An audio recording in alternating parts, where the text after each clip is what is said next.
So in this video I'm doing a top 10 Outlast chase parts. These all are my opinion. Comment down below guys your top 10 Outlast chases. I'm curious to hear what your guys' top 10 chases are. And in this video we will do top 10 chases in Outlast 2, Outlast Whistleblower and Outlast 1. And no, not Outlast Trials. And before we get to the video, make sure you guys subscribe and turn those notifications on. We're getting close to 10,000 subscribers, so guys, let's push it. Let's push until the end of the year. We can get it this year, 10,000 subscribers. Let's go! And shout outs to this guy for the idea, and Farmer to the signing in. So at the number 10 spot, we have Turning the Vow with Frank Manera. This part is definitely my favorite chase part in Whistleblower. There are so many places where you can hide. The area is big. You can go hide under beds. And then you have to get away from Frank Manera and climb on top of the decontamination. And then you go to the valve room, and then you have to do one more section when you go back. This part can be very scary if you go from the left side, which is faster. Frank can be there and scare you. Well, for speedrunning this part sucks, at least in glitchless, because it can be RNG. But I'm talking about casual playthrough. But yeah, I like this part mostly in Whistleblower Hospital chapter. So doing the vow with Frank Manera. Number 10. So at the 9th spot we have Nick and Laird arrow part in Outlast 2. In this part Nick and Laird has aimbot arrows and you have to be very careful. You have to go stealth mode. If you just go, you will get aimbot arrow killed. So you have to be very careful, and you can go into this room and hide a little bit, or you can just be outside hiding. After enough of time has passed, you can start going to the ledge, and if Nick and Laird is close, they can still shoot you. So you're not safe if you get to the ledge all the time. And then after the ledge, the part is not over. You have to dodge arrows, they're shooting. And as you can see, they will shoot you and they have aimbot. But after this part, the chase is not over. You have to shake this mouse. And then you have to run away. And then after that, you're gonna get buried alive by Nick and Laird. Nick and Laird arrow part, I will rank number 9. For the number 8 spot, we have Eddie in the gym. So we start off with Eddie singing. And after that, we grab the key, we see Eddie Glusking behind, we go to the squeeze, then we push the object, open the door, we see Eddie Glusking, and we have to hide.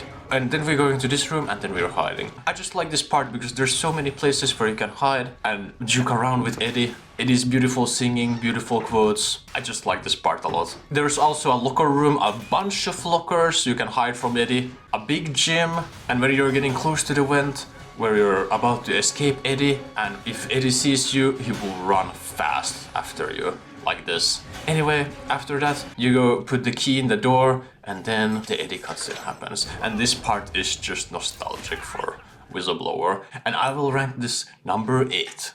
For the number 7 spot, we have Heretics in the mines. No joke, if you just go straight and try to go past them, you will get insta-killed, like this.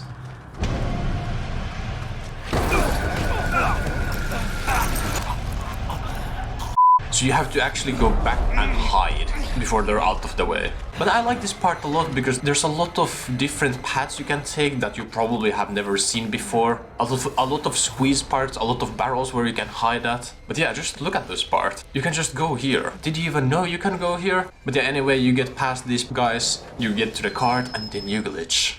And I will rank this number 7. So in the number 6 spot, we have Eddie after the torture cutscene, and this part is just nostalgic. You have to hide from Eddie, and then when Eddie gets past you and you go past him and he starts running, he's gonna say these beautiful quotes.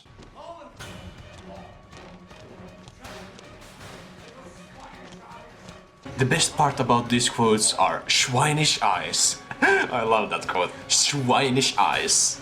But yeah, anyway, this part is a long chase part. You just have to run and open doors, many parts where you have to go. It's not hard, it's just nostalgic, and I really like this part. You have to vault over this table, and then you have to vault over the window, and then Eddie says this.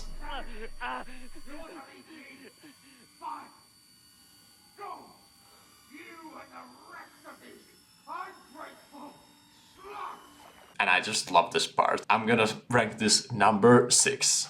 For the number 5th spot, we have Martha cart push in the first chapter in Outlast 2. So first you have to push the first cart, there's no enemies here, but you can see Martha, then you climb over, and then you go to the second cart, then when you push it, Martha appears and then you have to go hide. And this part can go absolutely psycho mode.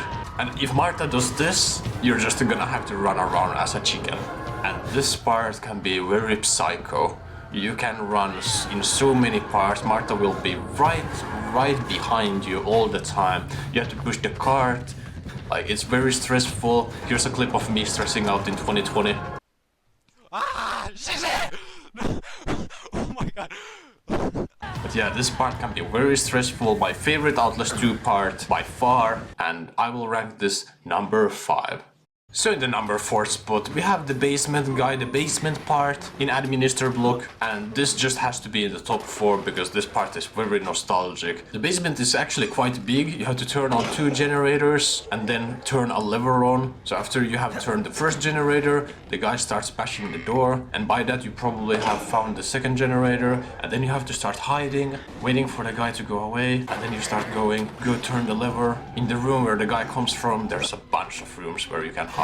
After you have turned the lever, the guy is probably after you, so you have to either be a maniac and go past them or hide. And then you have to turn on the electricity and then you can escape. And this part is just also nostalgic, and I just have to rank this number 4.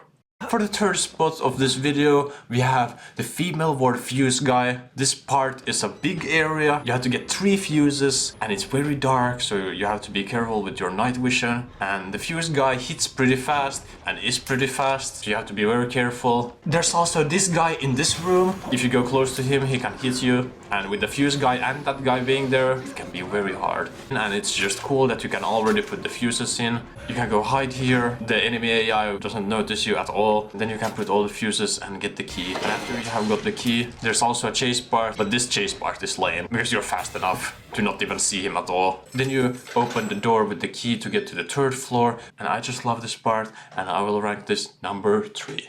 And guys, it's that time of the day again. The first one who comments top 5 Father Martin moments when gets a pinned comment. For the number 2 spot, we have the sprinkler part with Chris in male ward. This part is not too big area, but there are 2 sprinklers you have to get with Chris being there. And this is quite similar to the sewer valve part, but it's not. It's almost like that. But anyway, you have to make sure Chris is not close to you. At the first sprinklers, it's very tight corridors, and you can get pretty easily killed by Chris. But there are a bunch of lockers you can hide in, many opportunities for hiding places. You can be very stealth mode, it can be very intense. And after the second sprinkler, Chris will always be in the same place. And then you have to come up with strats to get past Chris. Or you can just run like a maniac and activate the sprinklers. And at the end, if you go like this here, Chris will almost always grab you. And then you have to go start running back. And when you can start running back again. And then maybe you can finally escape Chris without him grabbing you, and then you're safe. And this part is just my second favorite chase part of the game. I really like this part, so I will rank this number 2. For the numbers 1 spot, are you guys ready? Let the drums roll.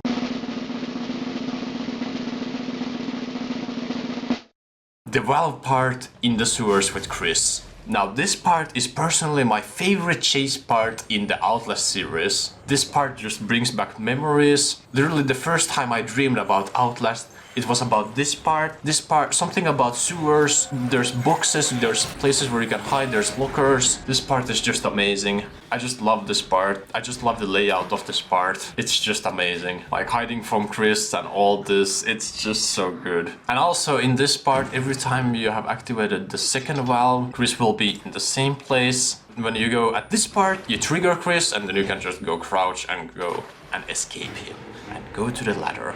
And I will rank this number 1. Alright guys, I hope you guys enjoyed my top 10 chase parts in Outlast. These were top 10 in my opinion. Let me guys know in the comments down below which was your top 10. Like for example in Outlast 2, Father Lautermilch chases, or the Raining Blood chases, or Chris part in Prison chase in Whistleblower, or Wallrider chase in Underground Lab, which didn't include in this list, but guys, let me guys know which was your top 10, and let's end the video. Hopefully you guys enjoyed, and Father Martin is signing out!